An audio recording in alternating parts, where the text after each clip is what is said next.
Okay okay, let's do it. दोस्तों, मेरा नाम है प्रियंक और आप देख रहे हैं बीइंग साइंटिस्ट। चैनल में आपका स्वागत है। पीएचडी करने के बाद में मैंने आपको अपने पिछले वीडियो में बताया था कि आप असिस्टेंट प्रोफेसर या साइंटिस्ट जो है, एक तरह से एक कन्वेंशनल रूट है पोस्ट डॉक करके साइंटिस्ट बनना, तो ये कन्वेंशनल पाथ है। लेकिन इसके अलावा कुछ अनकन्वेंशनल पाथ भी है जिसपे चल के सक्सेस पाई जा सकती है। तो उससे बेहतर और कौन बता सकता है जो कि उस पाथ पे चल चुका है। तो मेरे साथ में है आज मेरे बहुत ही अजीज फ्रेंड आईआईटी बॉम्बे के केतन थोराट, जिन्होंने एक तरह से पीएचडी करके इंस्टेम से, फिर उसके बाद में डीपीटी में साइंटिस्ट सी सर्व किया 2 साल के लिए तकरीबन, और उसके बाद में as a regulatory compliance officer scientist G की पोजीशन पे इंस्टेम में फिर से ज्वाइन किया।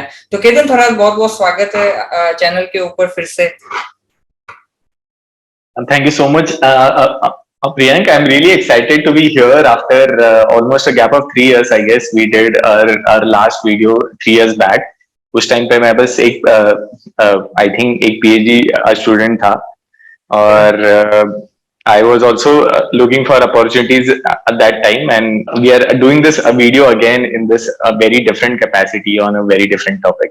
या पहले हमने साथ में किया था और अब हम वर्चुअली कर रहे हैं। You are in Bangalore, I am in चेक रिपब्लिक, सो या चीजें भी काफी बदल गई हैं। बहुत सारी चीजें बदली है पिछले 3 सालों में। एग्जैक्टली। सो केतन, मुझे याद है आज भी जब एज अ साइंटिस्ट ही सिलेक्शन हुआ था डीबीटी के अंदर, you were there in NI only, और फिर वहां पे तकरीबन 2-3 साल तक सर्व किया। तो we all would like to know कि वहां पे क्या एक तरह से रोल्स एंड रिस्पॉन्सिबिलिटी जो भी साइंटिस्ट से रिक्रूट होते हैं, मतलब नॉट जस्ट यू, मतलब कोई भी होते हैं, तो क्या रोल्स एंड रिस्पॉन्सिबिलिटी निभानी होती है? साइंटिस्ट सी या डी या ई किसी भी पोस्ट की बात करते हैं एक मिनिस्ट्री में, you are basically a science bureaucrat who understands science. Every officer is assigned a particular division. It could be things like let's say plant biotechnology, agriculture. It could also be maternal and child health, things like international cooperation, or regulatory affairs, or things like autonomous institutes. आपको जो कोई division assign किया जाता है, you are the one who decides कि आप इस particular field में किस पर्टिकुलर एस्पेक्ट में ज्यादा इन्वेस्टमेंट की जरूरत है फ्रॉम इंडियन पर्सपेक्टिव, कि एज अ कंट्री हमारी प्रायोरिटीज क्या है, हमारे चैलेंजेस क्या है, वो आपको आइडेंटिफाई करना है। एंड यू स्पेसिफाई कि लेट्स से अगर मैटरनल एंड चाइल्ड हेल्थ है, तो लेट्स से हमें माल नरिशमेंट में और ज्यादा रिसर्च की जरूरत है। So you make that decision and you define the scope of a particular funding call. That's one of the thing you are involve in. फिर जो एप्लीकेशंस आते हैं उनकी एंटायर प्रोसेसिंग, सिलेक्शन के बाद फंड्स रिलीज, उनके evaluations, all these things are done by you with a team of people.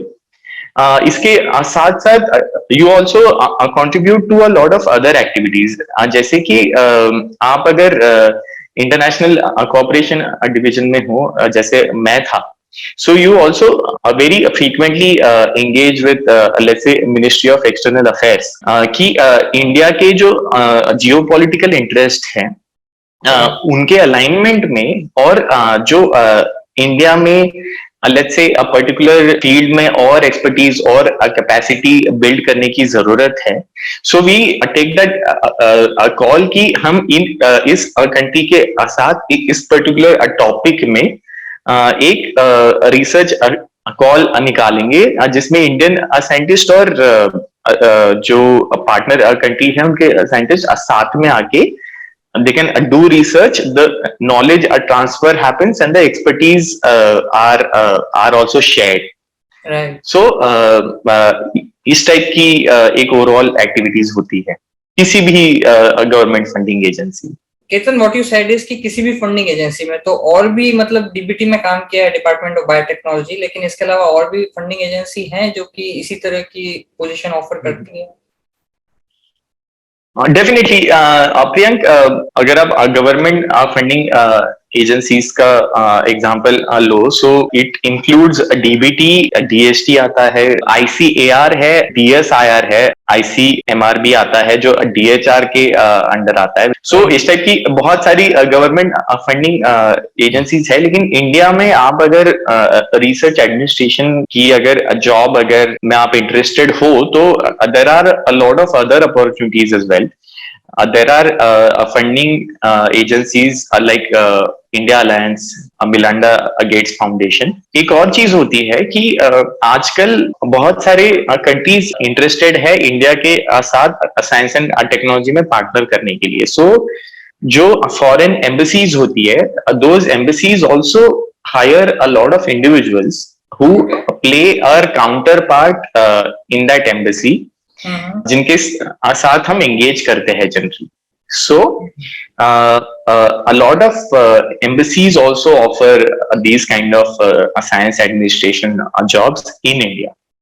और आप अगर बाहर एक्सप्लोर करना चाहोगे तो EMBL, वेलकम ट्रस्ट, बिलन मिलांडा गेट्स फाउंडेशन, NIH, इस टाइप के बहुत सारे ऑप्शंस आ जाते हैं इसमें। केतन, ये तो एक तरह से जो बताया वो मेनली रिसर्च एडमिनिस्ट्रेशन से रिलेटेड हो गए कि किस किस तरह से फंडिंग एजेंसी से आप एक तरह से कोऑर्डिनेट करके और ये सारे इस तरह के काम कर सकते हैं एज अ साइंटिस्ट। लेकिन इसके अलावा और भी कोई जो है पीएचडी करने के बाद में इन सब तीनों के अलावा भी और भी कोई चीजें हैं जो कि और भी कोई करियर पाथ जिसे ऑप्ट किया जा सकता है? डेफिनेटली अप्रियंक, आजकल तो आई वुड से इंडिया में इस टाइप की बहुत सारी नई नई अपॉर्चुनिटीज ओपन हो रही है। एक तो ऑफकोर्स जो जॉब आप एक फंडिंग एजेंसी के लिए करते हो, a similar role you can also play at a research institute और अ यूनिवर्सिटी, कि आप रिसर्च एंड डेवलपमेंट ऑफिस या ग्रांट्स मैनेजर की पोजीशंस होती है कि आपके इंस्टीट्यूशन में या आपकी यूनिवर्सिटी में जितनी भी ऑनगोइंग ग्रांट्स होती है उनकी मैनेजमेंट आप देखते हो। तो एक तो ये रोल हो गया। दूसरा रोल तो जैसे कि the current position I am holding which is regulatory compliance officer. So any biomedical research और research involving any hazardous microorganisms or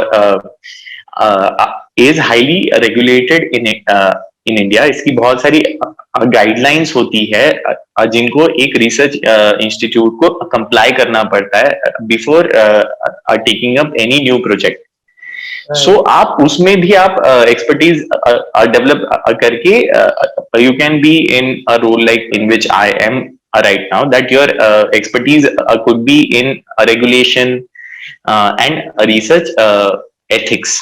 There are a lot of other aspects to research ethics which also includes human and animal ethics, and I think तुमने वो already अपने एक video में cover कर रखा है प्रिया। Right। So ये एक एस्पेक्ट हो गया। और फिर another stream is science communication. I think science communication mostly आजकल अवेयरनेस है लोगों में कि आप किस टाइप की अपॉर्चुनिटीज है और किस टाइप की ट्रेनिंग्स अवेलेबल है इंडिया में। एक और चीज होती है बायो सेफ्टी एस्पेक्ट। कोई भी बायोलॉजिकल रिसर्च इंस्टीट्यूशन जो होता है, बायो सेफ्टी और radiation safety, all these are very important aspects। Right। So that stream is also evolving, that how do you if you are an expert in safety aspects, it could also be in expertise in biosafety facilities at level 3 or level 4। Right। So the new and upcoming institutions which are setting up a new high containment facilities, उनको भी इस type की expertise की जरूरत होती है। तो आपने अगर इस टाइप की एनवायरनमेंट में काम कर रखा है इन BSL 3 और BSL 4 फैसिलिटी, तो आप उसको उसके ऊपर बिल्ड करके आप इसमें भी करियर बना सकते हो। And in case if you are wondering कि BSL 3, 4 वगैरह क्या है, तो BSL 1 to 4 के बारे में, डिफरेंस के बारे में मैंने एक पहले वीडियो बना रखा है, आप जाके रेफर कर सकते हैं।